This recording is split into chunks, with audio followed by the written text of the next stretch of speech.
Chennai super Kings is back. അങ്ങനെ തന്നെ പറഞ്ഞേ പറ്റൂ. ആദ്യ 3 മത്സരങ്ങളിൽ തോറ്റു തുടങ്ങിയ ചെന്നൈ ഇപ്പോൾ ഇതാ അവസാനം 7 മത്സരങ്ങളിൽ 5 വിജയവുമായി ടോട്ടൽ 10 കളിയിൽ നിന്ന് 10 പോയിന്റുമായി ഇത് 6ാം സ്ഥാനത്ത് ടേബിളിൽ. ഒരു ജയം മാത്രം അകലെയാണ് പ്ലേ ഓഫ് സാധ്യതകൾക്ക് ഇപ്പോൾ ചെന്നൈ നിൽക്കുന്നത്. അങ്ങനെ 2 പോയിന്റ് വ്യത്യാസത്തിലാണ് ടോപ്പ് 4ലുള്ള ടീമുകൾ ഇപ്പോൾ നിൽക്കുന്നത് എന്ന് പറയുമ്പോൾ അറിയാം ചെന്നൈയുടെ കംബാക്ക് എത്രമാത്രം വിലപ്പെട്ടതാണെന്ന്. തുടക്കത്തിൽ എല്ലാവരും കളിയാക്കിയ ഒരു ബോളിംഗ് യൂണിറ്റ്, ഒരു എക്സ്പീരിയൻസ് ബോളർ പോലും ഇല്ലാത്ത ബോളിംഗ് യൂണിറ്റ്, ഇങ്ങനെ എല്ലാ പ്രതിസന്ധികളുണ്ടായിട്ടും ചെന്നൈയുടെ ഒരു മാസ്മരിക തിരിച്ചു വരവാണ് ഈ സീസണിൽ നമ്മൾ എത്ര പരിക്കുകൾ. ആദ്യം തന്നെ നാഥൻ എല്ലീസ്, MS ധോണി, ഖലീൽ അഹമ്മദ്, ഇപ്പോൾ അവസാനം ഘോഷ്, രാമകൃഷ്ണ ഘോഷ്, ഇങ്ങനെ ഒട്ടനേക താരങ്ങൾ പ്ലേയിങ്ങിൽ ഇവിടുത്തെ മിസ്സായി. ആദ്യം 3 മത്സരങ്ങൾ ബ്രേവിസ് ഉണ്ടായില്ല. ഇങ്ങനെയൊക്കെ സംഭവിച്ചിട്ടും ഇത്രയെല്ലാം എന്താ പറയുക പരിക്കുകൾ ഉണ്ടായിട്ടും ഒറ്റയ്ക്ക് എന്താ പറയുക ചെന്നൈ തിരിച്ചു വരുന്ന ഒരു പൊരുതി നേടി വിജയിച്ചുകൊണ്ട് തിരിച്ചു വരുന്ന ഒരു കാഴ്ചയാണ് നമുക്കിവിടെ കാണുന്നത്. അതിൽ ഏറ്റവും പ്രധാനപ്പെട്ട പങ്ക് വേറെ ആർക്കും കൊടുക്കാൻ പറ്റില്ല.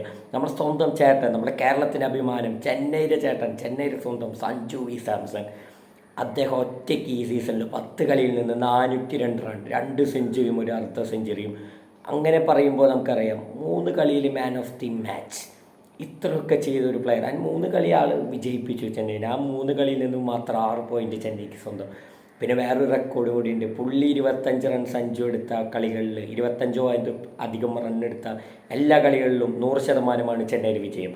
സഞ്ജു എന്നൊക്കെ പവർ പ്ലേയിൽ ഔട്ടായിട്ടുണ്ടോ അല്ലെങ്കിൽ 25 റണ്ണിന് താഴെ ഔട്ടായിട്ടുണ്ടോ അന്നൊക്കെ ചെന്നൈക്ക് തോൽവിയാണ്. ഒരു കളി വെച്ച് എല്ലാ കളിയും തോൽവിയാണ് സംഭവിച്ചിരിക്കുന്നത്. പിന്നെ ഋതുരാജ് ഗെയ്ക്വാദ് ബാറ്റിങ്ങിൽ തീരെ ഫോമല്ല. അവസാനം 2 കളി ചെറിയ ഫോം കാണിച്ചാലും വീണ്ടും ഇന്നലെ നിരാശപ്പെടുത്തി. പക്ഷെ ഒരു കാര്യം പറയാതിരിക്കാൻ വഴി പുള്ളിയുടെ ക്യാപ്റ്റൻസി, ബൗളിംഗ് ചേഞ്ചസ് അടിപൊളിയെ നടന്നുകൊണ്ടിരിക്കുന്നു. പിന്നെ എടുത്ത് പറയേണ്ടത് വേറെ ആരില്ല, നമ്മുടെ സ്വന്തം പർപ്പിൾ ക്യാപ്പിൽ എപ്പോൾ വേണമെങ്കിലും മുത്തമിടാമെന്ന് പറഞ്ഞ് നിൽക്കുന്ന നമ്മുടെ സ്വന്തം അൻസുൽ കമ്പോജ്.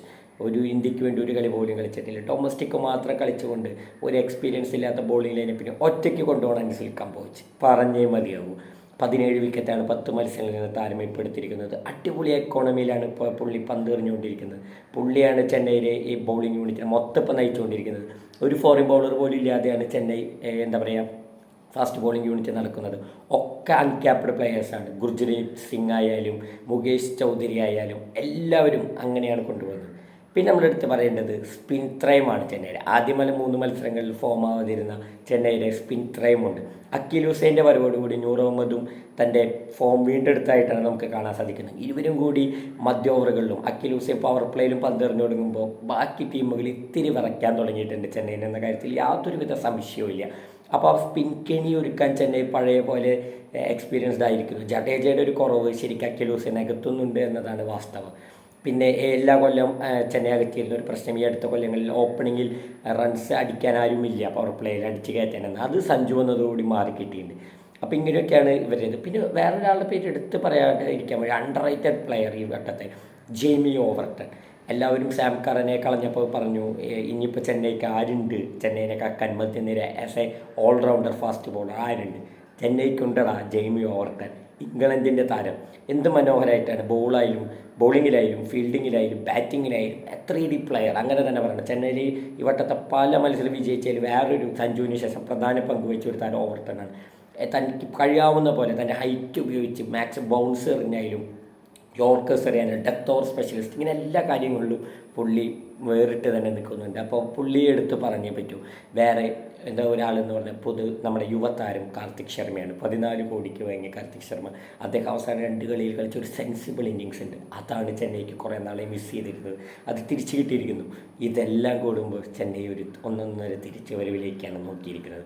ഇനി സാക്ഷാൽ ധോണിയും കൂടി ഇറങ്ങിയ ചെന്നൈയുടെ കാര്യം പറയേണ്ട ആവശ്യമില്ല. അത്ര മനോഹരമായിട്ടാണ് ചെന്നൈ ഇപ്പോൾ ഓരോ മത്സരവും കളിച്ചുകൊണ്ടിരിക്കുന്നത്. ഇത് ചെന്നൈയുടെ ഒരു തിരിച്ചുവരവ് സീസണാണെന്ന് തന്നെ നമുക്ക് കരുതാം. എല്ലാവരും വിചാരിച്ചു ചെന്നൈ മുംബൈയൊക്കെ പതറിപ്പോകുന്നൊരു സീസണായിരിക്കുന്നു. തുടക്കം കണ്ടപ്പോൾ മുംബൈ പതറിപ്പോയി. പക്ഷേ ചെന്നൈ അവിടെ നിന്നില്ല. ചെന്നൈ പ്ലേ ഓഫ് സാധ്യതകൾ വീണ്ടും സജീവമാക്കി. ഇനിയുള്ള 4 മത്സരങ്ങളിൽ 3 മത്സരങ്ങൾ ജയിച്ചാൽ ചെന്നൈ പ്ലേ ഓഫ് കളിക്കാം. അതിൽ 2 മത്സരങ്ങൾ ഏറ്റവും താഴെ കിടക്കുന്ന സ്ട്രഗിൾ ചെയ്യുന്ന LSG ആയിട്ട് എന്നതുള്ളതാണ് ചെന്നൈക്കുള്ള ഏറ്റവും വലിയ അഡ്വാൻറ്റേജ്. അതുകൊണ്ട് ഇനി വരുന്ന ഓരോ മത്സരങ്ങളും ചെന്നൈക്ക് അതി ഇമ്പോർട്ടൻ്റ് ആണ്. പ്ലേ ഓഫിൽ കയറുക എന്നതാണ് ചെന്നൈയുടെ ഇപ്പോഴത്തെ ലക്ഷ്യം. പ്ലേ ഓഫിൽ കയറാൻ മാത്രമല്ല കയറി കപ്പടിക്കുക, ഇതാണ് ചെന്നൈയുടെ ലക്ഷ്യം. നമ്മുടെ സഞ്ജു സാംസൺ ആദ്യമായി ഒരു ചെന്നൈ ടീമിലെത്തിയിട്ട് ഫസ്റ്റ് സീസൺ തന്നെ കപ്പടിക്കുക എന്ന് പറഞ്ഞാൽ അതിന് വലിയ സന്തോഷം ആരാധകർക്ക് ഇനി വേറെ ഒന്നും കിട്ടാനില്ല. അതുകൊണ്ട് എല്ലാവരും വെയിറ്റിങ്ങിലാണ്. ഓവറോൾ വേറൊരു കാര്യം ഇപ്പോൾ എടുത്ത് പറയണം, കളി തുടങ്ങുമ്പോൾ എന്താ പറയുക, എല്ലാവരും കളിയാക്കിയിരുന്ന ഒരു ബോളിംഗ് യൂണിറ്റ് ആയിരുന്നു ചെന്നൈയിലെ. എല്ലാവരും പറഞ്ഞ് ചെണ്ടകളാവാൻ പോകുന്ന ഈ സീസണിലെ ബോളിംഗ് യൂണിറ്റ്.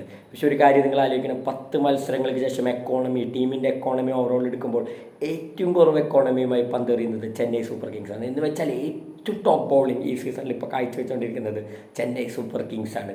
എന്താ പറയുക, ഇങ്ങനൊരു പ്രതീക്ഷ ആരും വെച്ചിരുന്നില്ല ചെന്നൈയുടെ ബോളിങ്ങിൽ. പ്രത്യേകിച്ച് ഖലീൽ അഹമ്മദും ഒക്കെ റോൾഡ് ഔട്ട് ആയതിനു ശേഷം ആരും പ്രതീക്ഷിച്ചിരുന്നില്ല, എല്ലീസൊന്നും ഇല്ലാത്ത സമയത്ത്.